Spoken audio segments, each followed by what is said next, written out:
Hello and welcome to infinity learning academy. বন্ধুরা, আজকের ক্লাসে কিছু জিকে প্র্যাকটিস করব, যেগুলো আপকামিং প্রত্যেকটি পরীক্ষার জন্য খুবই গুরুত্বপূর্ণ। ফার্স্ট কোশ্চেন, বুদ্ধদেবের গৃহত্যাগকে কী বলা হয়? বুদ্ধদেবের গৃহত্যাগকে বলা হয় মহাবিনিষ্ক্রমণ। বিখ্যাত স্থান হাইড পার্ক কোথায় অবস্থিত? লন্ডনে অবস্থিত। মানুষের মানবদেহের দীর্ঘতম স্নায়ু কোনটি? দীর্ঘতম নার্ভ হলো সায়াটিক নার্ভ। ভারতের কোন রাজ্যে লোকসভার আসন সংখ্যা সর্বাধিক? লোকসভার আসন সংখ্যা সর্বাধিক উত্তরপ্রদেশে। আচ্ছা, এখানে আমরা কিছু 2011 সেন্সাস দেখে নেব। সর্বাধিক জনসংখ্যার ঘনত্ব সহ রাজ্য কোনটা? বিহার। সর্বনিম্ন জনঘনত্ব বিশিষ্ট রাজ্য অরুণাচল প্রদেশ, 17 জন প্রতি বর্গ কিলোমিটার।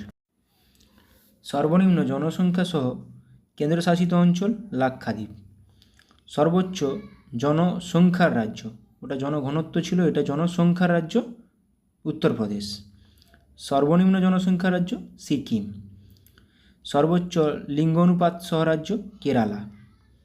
সর্বনিম্ন লিঙ্গ অনুপাত সহ রাজ্য হরিয়ানা। সর্বোচ্চ সাক্ষরতার হার বিশিষ্ট রাজ্য কেরালা। সর্বনিম্ন সাক্ষরতার হার বিশিষ্ট রাজ্য বিহার। ভারতে শিক্ষার হার কত? 2011 সালের আদমশুমারি তথ্য থেকে পুরুষের হার 82.14%, মহিলার 65.46%। এটা সামগ্রিক সাক্ষরতা ধরলে কত হবে? 74%, 74.04। জনসংখ্যার বৃদ্ধির হার কত? 17.64%। বার্ষিক জনসংখ্যার বৃদ্ধির হার 1.64%। জনঘনত্ব কত? 382 জন পার বর্গ কিলোমিটার, প্রচুর গুরুত্বপূর্ণ এটা। লিঙ্গ অনুপাত কত? 940 জন পার 1000 জন পুরুষে, 940 জন মেয়ে, 940 জন মহিলা, 1000 জন টোটাল 1000 জনের মধ্যে। মোট সাক্ষরতার হার 74.04%।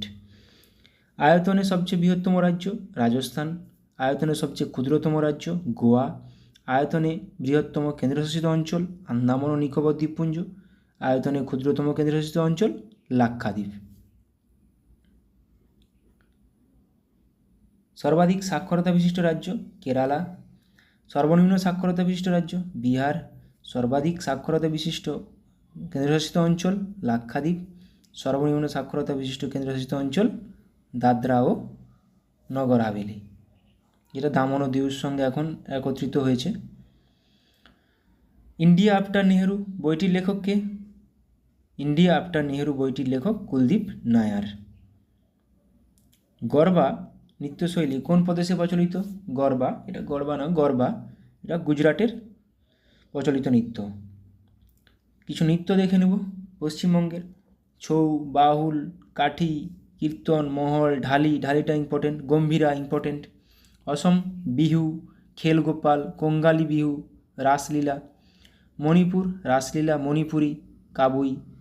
মেঘালয় লাহো, নংক্রেম। নাগাল্যান্ড রাংমা, বাম্বু।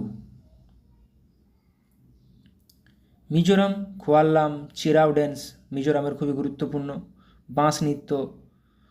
ঝাড়খণ্ডে ছৌ, সরগুল। গুজরাট গরবা, যেটা এখনই ছিল কোশ্চেনে, ডান্ডিয়া রাস, টিপ্পানি, খুবই গুরুত্বপূর্ণ, ভাবাই। বিহার জাতাজতিন, কাজারি। হিমাচল প্রদেশ নাটি, ঝোড়া ঝালি, ছাড়ি, কাঙ্গায়া। নাটিটা ইম্পর্টেন্ট, ঝোড়া ঝালিটাও গুরুত্বপূর্ণ। সিকিম খুকুরি, সিকমারি। অন্ধ্রপ্রদেশ কুচিপুড়ি আমরা জানি। ছত্তিশগড় পন্থী। জম্মু কাশ্মীর রাউফ হিকাত, প্রচুর আসে। দামালি, হেমিস গাম্ফা ইত্যাদি। উত্তর ভারতের কথক। কেরালা কথকলি, মোহিনীআট্টম, তুল্লাল, খেইথাম। পাঞ্জাব ভাংরা, গিদ্ধা, খুবই গুরুত্বপূর্ণ। রাজস্থান ঘুমার, চাকরি, ঝুলন লীলা। তামিলনাড়ু ভারতনাট্যম, কোলাট্টম। উত্তরপ্রদেশ নটঙ্কি, রাসলীলা, কাজরি, চাপেলি, খুবই গুরুত্বপূর্ণ। কথক তো একটু আগে পড়লাম। স্পঞ্জ কি? স্পঞ্জ একটি কি জীবাশ্ম না উদ্ভিদ না প্রাণী না ছত্রাক? স্পঞ্জ একটি প্রাণী। এটা গমনে অক্ষম। প্রথম বৌদ্ধ সম্মেলন কোথায় অনুষ্ঠিত হয়েছিল? প্রথম বৌদ্ধ সম্মেলন হয়েছিল রাজগৃহে। দেখে নেব আমরা 4টা বৌদ্ধ সম্মেলন কত খ্রিস্টাব্দে হয়েছিল, কোথায় হয়েছিল, কে সভাপতি ছিল, কার রাজত্বকালে হয়েছিল। দেখো প্রথম সম্মেলন কত সালে হয়েছিল? 483 খ্রিস্টপূর্বাব্দে আনুমানিক। স্থান রাজগৃহ। সভাপতি কে ছিল? মহাকাশ্যপ। কার রাজত্বকালে হয়েছিল? অজাতশত্রু। দ্বিতীয় সম্মেলন কোথায় হয়েছিল? 383 খ্রিস্টপূর্বাব্দে হয়েছিল। স্থান বৈশালী। সভাপতি ছিল সাবাকামী। কার রাজত্বকালে হয়েছিল? কালাশোকের রাজত্বকালে হয়েছিল। ঠিক আছে, কালাশোক, বৈশালী, রাজগৃহ, অজাতশত্রু। তৃতীয় বৌদ্ধ সম্মেলন 250 খ্রিস্টপূর্বাব্দে হয়েছিল। স্থান পাটলিপুত্র হয়েছিল। সভাপতি ছিল উপগুপ্ত। কার রাজত্বকালে হয়েছিল? অশোকের। চতুর্থ 72 খ্রিস্টাব্দে কাশ্মীর, মতান্তরে জলান্ধর। সভাপতি ছিল বসুমিত্র। রাজত্বকাল হয়েছিল কনিষ্কের রাজত্বকালে। সংবাদ সংস্থা রয়টার্স কোন দেশের? রয়টার্স সংবাদ সংস্থা ইউকে।